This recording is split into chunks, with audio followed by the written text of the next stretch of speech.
une fois aujourd'hui ouvrir mes propos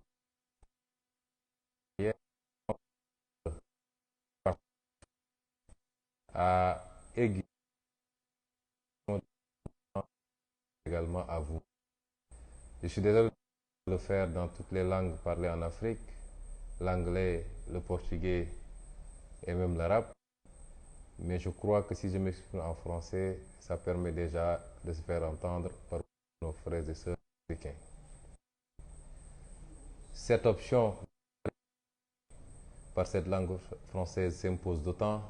que nous avons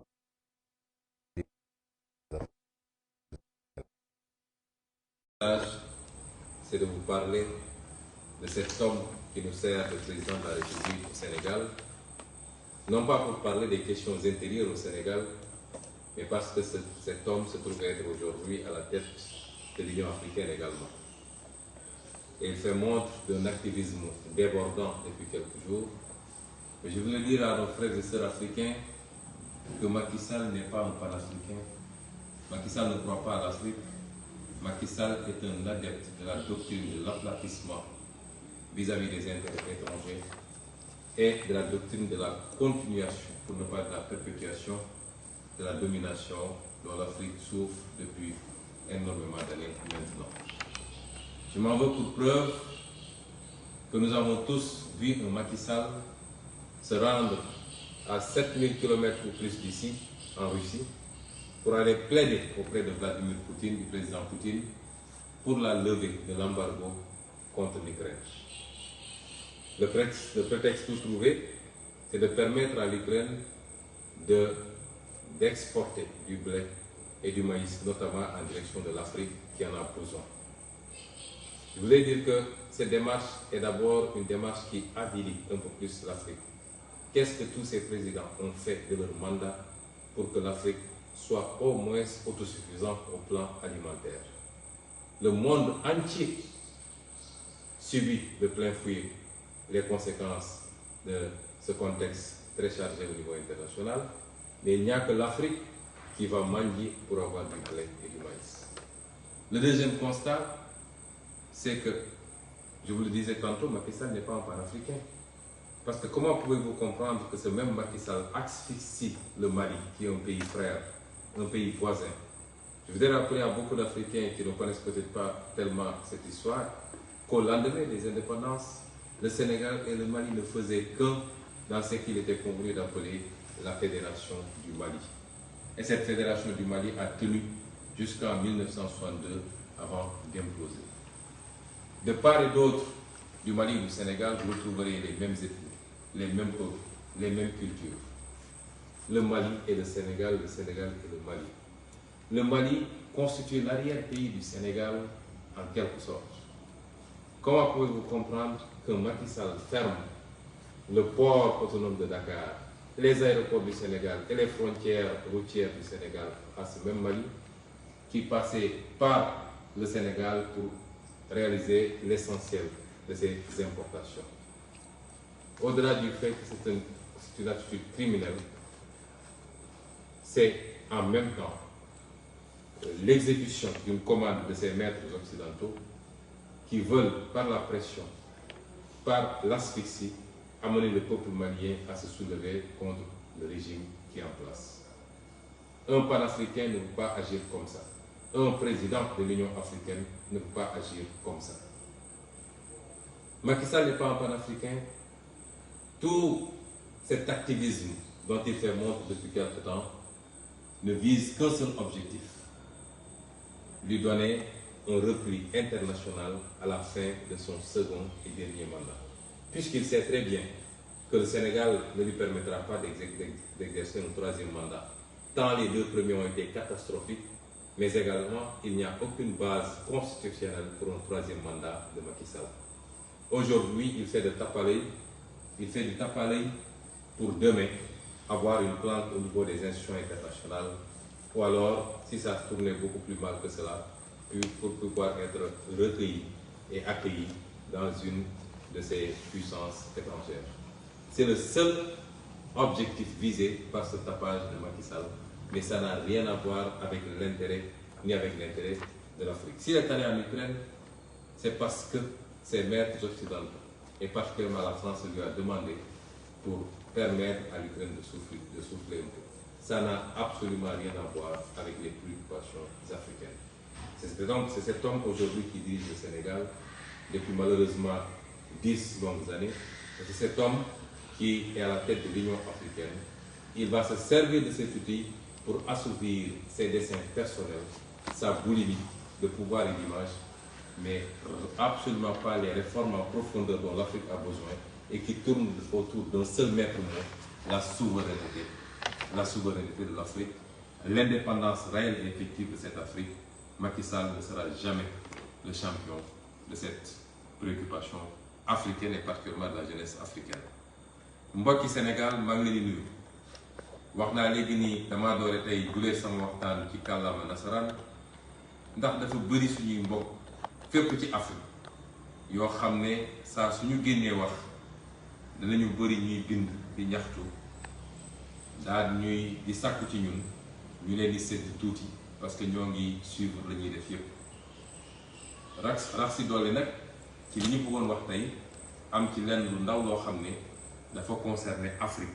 dafa dépasser suñu frontière ñun Sénégal loolu moo waraloon ñu dooree tey suñu waxtaan ci kàllaama nasaraan la ñu bëgg a wax nag ci suñu làkk mooy waxtaan ak mbokki Sénégal doore ko ci li xew mooy woo nañ leen ci ab rassemblement bu mag a mag a mag yéen ñépp ngeen jógandoo génn ñépp dëppoo ni gisaguñu ndaje gu ni mel fii Sénégal bu dajale lu toll noonu ci ay doomi aadama te du ci kenn koo xam ne dañ laa jox xaalis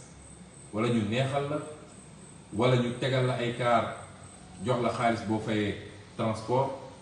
ñi andi seen kaar te bëriwuñu ndax dégg nañ ñu naan rassemblement national fu ne la di jóge ci Sénégal déedéet ñëw ñi jóge ci région yi ñëw symbolique la woon waaye ñëpp xam nañ ni bu ñu bëree ba bëri gëmmu ni dépassé nañu 200 personnes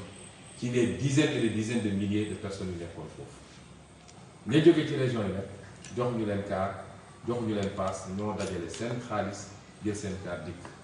loolu di lu rëy te dalal suñu xel ci ni ñun ba ñuy dugg ci politique li ñu mbëbbatoon mooy fexe ba am de vrais militants et de vrais sympathisants mooy ñu gëm réew mi ñoo xam ne fu ñu toog ñu ngay laaj seen bopp lan la ñu war a defal réew mi waaye du ñu mel ni ñii ñu ci fekk ci politique nga xam ne fu ñu toog ñu ngi naan naka la ñu fexe ba jëriñoo ñun réew mi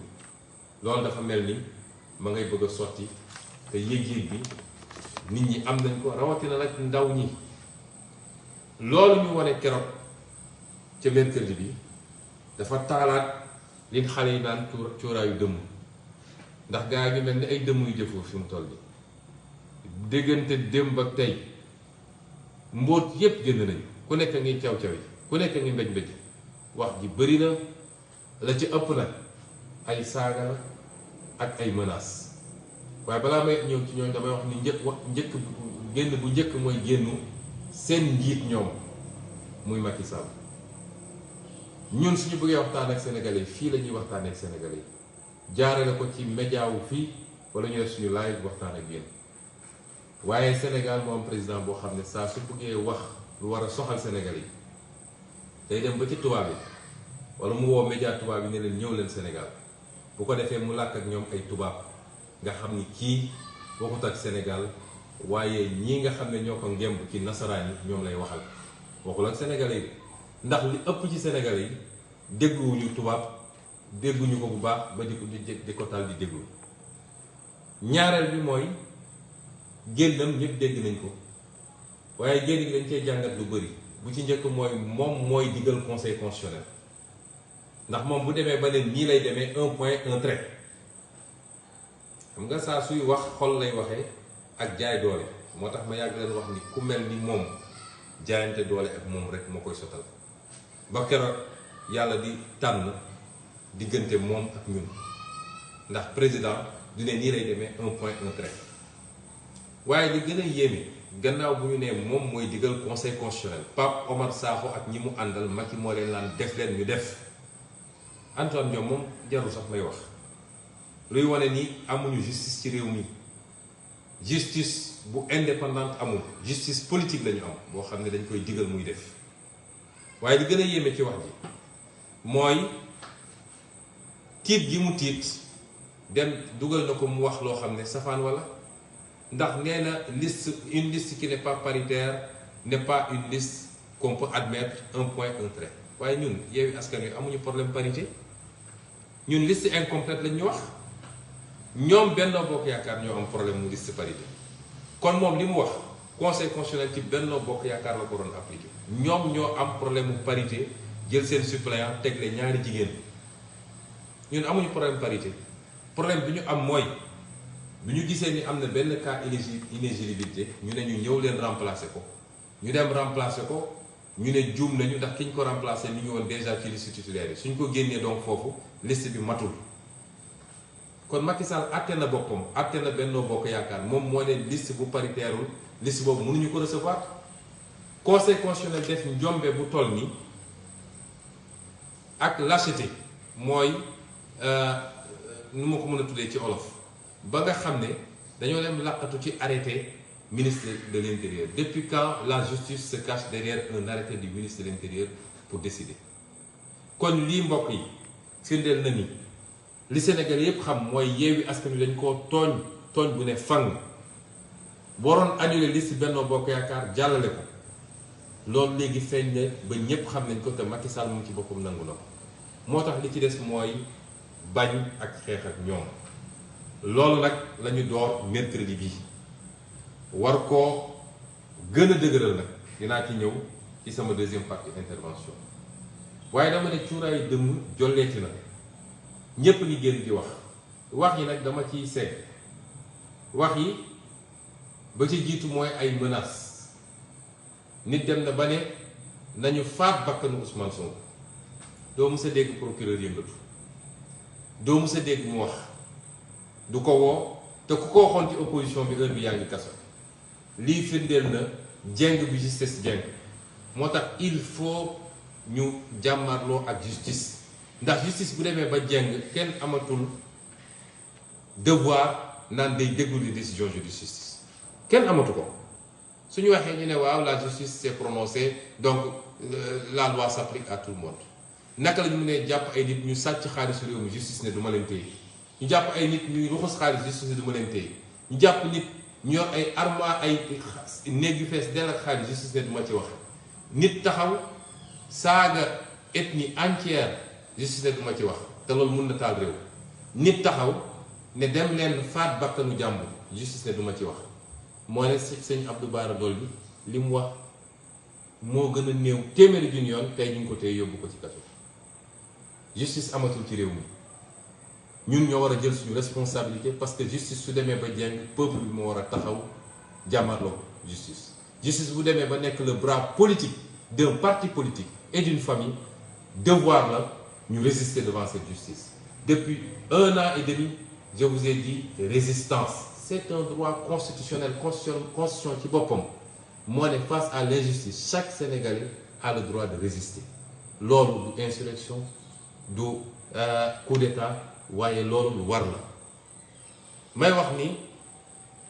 ñun ay menaces yëngaluñu ça nous fait rire d'ailleurs waaye li ñuy jël au sérieux la ndax ñi ñu ko seetal ay assassins lañu jaaxle nañu jaaxle boo xam ne tey suñu mënoon faat bakkanu Ousmane Sonko def nañ ko li koy firndeel ma nettali leen lu ndaw barki dem bi ñuy dem ci manifestation bi dama génn dugg ci oto Waly Diouf Bodiang ñu dem ba ci yoon bi ma ne ko ubbil toit ouvrant bi parce que nit ñi bëri nañu ñëpp a ngi acclamé ma génn nuyu nit ñi ñu essayé ubbi toit bi ba ñu ubbeeku parce que mécanisme bi dafa bloqué may leen andil ma beneen oto bi ma dugg ci boobu noonu laa génnee ci oto moom dugg ci beneen oto bi ñu ubbi toit ba mun a wax ak ñu dem ba place de l'Obélisque place de la Nation gaare oto bi ma duggoon sécurité bi di ko garder moom mu jël oto bi ma duggoon moom bi ma njëkk a dugg dem gaara fu gën a sori parce que amuloon place daal di ñëw ci manifestation est-ce que xam ngeen lu ñu def parce que jàppoon nañ ni oto boobu ci lay duggaat dañoo dem ñeenti pneu ñeenti roue oto bi bu nekk dañoo dem dévisser ñetti écrou yi ci ñeent yi génne ko ñaari écrou yi des ci pneu bu nekk dévisser nañ ko ba muy lang li ko may chance mooy bi ñuy ñibbi daanaka man dugguma ci oto boobu waaye bi ñuy ñibbi ndànk la ñu daw ba egg kër ga bañ fa yeggee muy dem dégg oto bi def bruit bu bëri mu woo mécanicien bi ne ko oto bi am na lu ci nekk xam naa moteur bi mécanicien bi ñëwee xool ne ko yow est-ce que gis nga oto bi li ci nekk ñeenti pneu yëpp dañoo dem dévisser écrou yi oto bi bu dawoon 70 kilomètres à l'heure musiba am buñ ko waxee nag maa ngi dégg déjà seeni coow dañ naan waaw victimisation nangam na Sénégalais yëpp xam nañu man du ma victimisation ragal mooy victimisé wu ñi daan dem wër ci sëriñ si dem gis église bi dem gis fu nekk di jooy naan dañ may tëj ñooñu ñooy victimisé wu mais man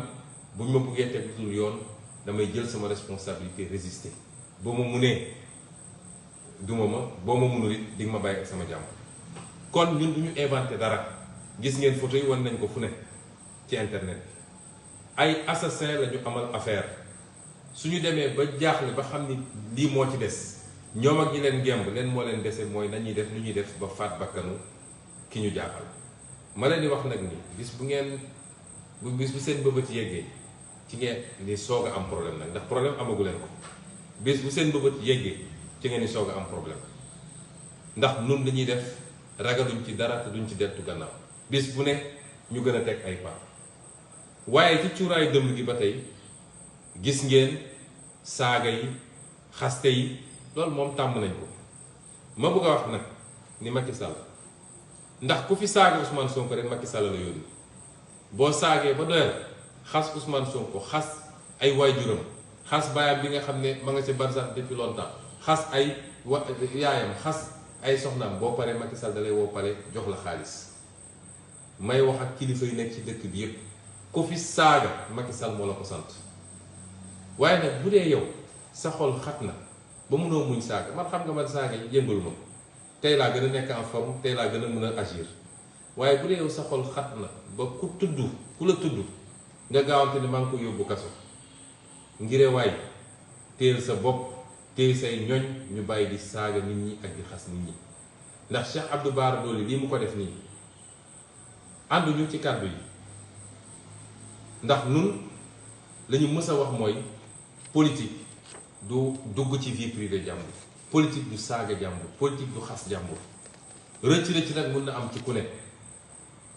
waaye ñiy saaga te ànd ak Macky Sall ci saaga yu gën a bon téeméeri junni yoon ñi ngi fii di dox suba ngoon te justice du leen woo police du leen déglu loolu nag mooy andi injustice ci réew mi ñaareel bi dans la forme li ñu def Cheikh Abdou Bara Dolly teguñu ko fenn parce que loi bi dafa ne député bu nekk en cours de mandat mënuñu ko jàpp lu dul su dee dafa def flagrant délit wala mu def li muy def ba pare di daw ñu jàpp ko ci jamono ji muy daw te bu boobaa bu amee en flagrant délit donc nga ko mën a juger mais jàpp ko ne flagrant délit la def daa dem ba ci biir procureur ne instruction la ñuy def détournement de procédure la lii lañ ma bëggoon def février 2021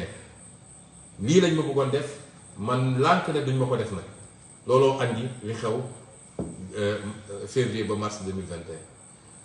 Moustapha Niasse bu doon président de l'Assemblée nationale bu baax moom mooy dem génne ji Cheikh Abdou Bara Dolly parce que dañoo xotti worma Assemblée nationale rien que pour régler des comptes ak jàpp ni bu ñu téye Cheikh Abdou Bara Dolly dina wàññi dara suñu campagne ci Mbàkke waaye nax na seen bopp bu soobee kiy bind Mbàkke ci nii wala ci nële daan ko gañe cuuraayu dem bi ba léegi nee nañu dellu si nañu léegi ci MFDC nee nañ dañoo jàpp ay rebelle MFDC xam nga li gën a bon ci waa APR mooy mag yoo xam ne dañuy xëy ngeen jégal mu ci kàddu di fen ba guddi amul ministre amul président amul directeur amul Sénégalais yi léegi mënuñoo dégg lu jóge ci APR ba jàpp ni lii dëgg la salle bi ma toog tey keroog def naa fi live fii Ziguinchor ab waa APR dem taxaw ne Dakar nañu tourné live boobu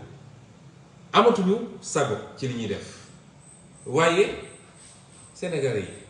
kenn gënu leen a yeewu xam nga waxi daanu sa saret mënul yëngal Sénégalais yi lii lépp nag li mu wone mooy tiit nañu ba tiit ba fu tiit yem lépp lu ñu amoon ci arsenal ñu ngi koy génne nee nañu yooyu dañoo bëgg a yëngal sax suñu kër yi te ku tudd seen kër ñuy bëgg a dee naan dañ lay tëj kaso ma ne leen seen pexe ndax saay na bu yàgg tey lañu gën a dëgër ci li ñuy def ak ñi ñu ko àndal ñépp muy ci njaboot muy ci militant muy ci sympathisant parce que sénégalais xam nañ ni projet bii nga xam ne moom la ñu porté ci cadre Yewwi Askan mooy projet buy libérer le Sénégal définitivement li ko wane mooy ñëw keroog ci place ba ñooñu nag lay waxal tey mbokk yi Macky Sall xam na ni yoratul réew mi xam na ni moom wéet na ci pouvoir am fii mu toll nii nguuru Ablaye Wade sax bi muy daanu mel woon nii kan moo nekk autour de Macky Sall à part ay saagakat wax leen ma kenn ku sénégalais di may nopp ku nekk autour de Macky Sall koo xam ne mun na wax sénégalais yi ne gongo dara desul ci Macky Sall dara réew mi yoratu ko te xam na ko loolu ñu liggéey nag liggéey ko ci anam yu métti ba tey jii loolu la ñu war a yeggali ci jàmm ak salaam bu dee Macky Sall bëgg na jàmm ak salaam moo tax ñu ne leen fi mu ne nii lu ne def nañ ko pour gagner la bataille psychologique yow militant bi lay waxal yow sympathisant bi yow sénégalais lambda li nga xam ne ñëw nga keroog ci place de l'Obélisque parce que démocratie nga bëgg a défendre parce que avenir du Sénégal nga bëgg a sauver yow laay waxal la ma la bëgg a wax mooy ñoom def nañu tout pour gagner bataille psychologique bi wax nañu ñëpp ni ku fa dem dinañ la dóor ku fa dem dinañ la rey jàpp leen seen doom yi ñoom yóbbuñu seen doom lu leen ñu wax ko manifestation bi dañ ko infiltrer waaye yow mii ñëwoon ci place de l'Obélisque ak yow mii amoon yéene ñëw te am ngànt yéen ñëpp won ngeen Macky Sall ni seen méthode yooyu nga xam ne méthode bullshit KGB yooyu méthode diversion ak méthode xoqatalaate yéen démystifier ngeen méthode yooyu moo tax ngeen ñëw teew bu ko teree woon di ngeen teew bu ko autorisé teew ngeen ñu leen di wax nag ni bataille psychologique boobu ba léegi ci la ñu nekk yi ñuy wax nii yépp ci bataille psychologique la xaste saaga joxe information yu dara taxawul jàpp nañ fii diw ñu ngi doon waaj a def lii loolu yépp pour décourager leen pour ñu démobiliser wu la dañuy wax nag ni Sénégal am na départ sénégalais mën na am départ mais léeg-léeg arrivé bi mooy problème ñu wax leen ni nag li tax ñu lancer appel ne ajjuma bii di ñëw dinañ defaat mobilisation mooy xeex bi dooragul bu jaree ñu dem def place de l'Obélisque transformé ko en place Tahrir nit ñi toog fa ba keroog Macky Sall xam ni réew mi moomu ko te donn ko danañ ko def incha allah moo tax ñu woo leen parce que la ñu bëgg a am ci ajjuma bi di ñëw dañoo bëgg mu doon le double wala le triple de li ñu amoon xam nga li ñu amoon nee nañ mosuñu ko gis ci Sénégal tey dañoo bëgg mu doon le double ou le triple de li ñu amoon te xam ngeen ni lu mën a nekk la ndax bëri na ñoo xam ne gàtt bi préparation bi gàtt ak yeneen gàllankoor ñoo tax mënoon ñun ñëw am na lu ñuy waajal ci préparation kenn ku nekk ci sa parti politique ba multiplier la mobilisation par 2 ou par 3 bëgg nañu des milliers et des milliers et des milliers des dizaines de milliers de Sénégalais daje foofu loolu dafa am solo bras de fer bi il faut ñu gagner ko avec Macky Sall parce que Macky Sall loolu rek la xam loolu moo tax ñu ne leen dinañ waxtaan ak yéen gannaaw bu ñu leen féliciter encourager leen jaajëfal leen parce que li yombut ndax ñoom bu ñu woote woon xaalis bu ñu jeex nañ ko génne pour def ay carte du ñu am la moitié de li ñu amoon keroog waaye mbokk yi xeex bi day door meeting bi di ñëw du meetingu leader yi de meetingu yéen jeunesse bi la meetingu yéen jigéen ñi la ce sera le meeting des jeunes et des femmes yéen a koy organiser yéen a jël kàddu bi yéen a wax ci turu Sénégalais ndax Sénégal foo laal fi mu ne nii métti na te fii rek Macky Sall mi ngi président de la République du Sénégal man maa leen ko wax 2019 bu ñu génnee élection présidentielle laa taxaw assemblée nationale ne Sénégalais yi fal ngeen Macky Sall mais 5 ans yi di ñëw dina métti trop ci Sénégal du ma yeneen du ma gisaane kat waaye am na lu ma jàng ci koom-koom am lu ma jàng ci droit xam ni àdduna di doxee xamoon naa ni Macky Sall ak ni mu yoree réew mi ak ni mu ñàkkee gis-gis ak programme dina métti ci Sénégal yi tey la waalo gën a ay lool laal jàmbat la loolu nag bu dee yéen Sénégalais bu ngeen mu jóge fi xam ne ni Macky Sall dafa bëgg a forcer 3e mandat daf ko bëgg a forcer ci nii wala ci nële waaye nag tubaab dafa ne la souveraineté appartient au peuple mooy sañ-sañ dëgg askan wi rek a ko am keneen amu ko leneen amu ko